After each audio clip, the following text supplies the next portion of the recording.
আছো আই গম আছি আপা, তুই কেন আছো? মুইও মেলা গম আছি। দর্শক মুই আজ চইলা আইছি সিডাঙ্গের রুমা আফার চুলার ফরত। আজ মুই আইনা করে দেখামু রুমা আফার হাতে মেজবানি গরুর মাংসের রান্নার রেসিপি। আইনারা কিন্তু বালা করিতে চাইবেন, গড়তরে আন্দিলে যেন ভুল না হয়। কি আপা আমার বাসা হয়েছে তো? হ্যাঁ হয়েছে।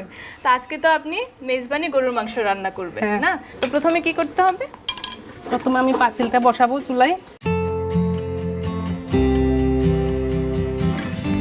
কড়াই তো একটু গরম হয়েছে হ্যাঁ। তাই না?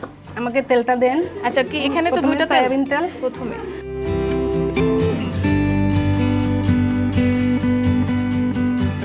আচ্ছা তেল তো মনে হয় গরম হয়েছে হ্যাঁ না? সরিষার তেল দিয়ে দিন। এখন সরিষার তেল দিতে হবে।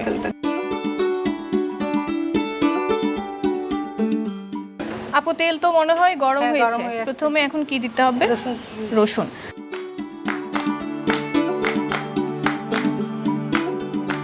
পেঁয়াজ পেস্টটা দিয়ে দেন আপা। আচ্ছা পেঁয়াজ। এখন হচ্ছে দর্শক এখন হচ্ছে পেঁয়াজ বাটা দেওয়া হচ্ছে। তো আপু এখন কি দিতে হবে? এখন দিব বাদাম পেস্ট, আচ্ছা নারকেল পেস্ট, আচ্ছা আদা পেস্ট। তো দর্শক হ্যাঁ, আদাটা এখন আগে হচ্ছে দিতে, আদা। আগে আদা দিতে হবে। আদাটা আচ্ছা। দিব। দর্শক এখন কিন্তু আদা বাটা দিতে হবে।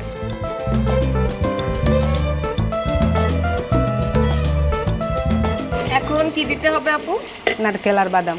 আচ্ছা এখানে দর্শক আপনারা দেখতে পাচ্ছেন নারকেল বাটা আর বাদাম বাটা দেওয়া আছে। এই নারকেল আর বাদাম বাটা কি দিতেই হবে?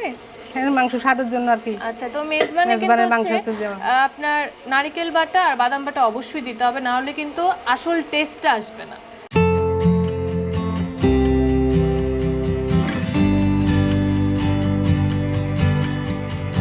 তো এখন আপু কি দিতে হবে? মরিচ গুঁড়া, হলুদ গুঁড়া।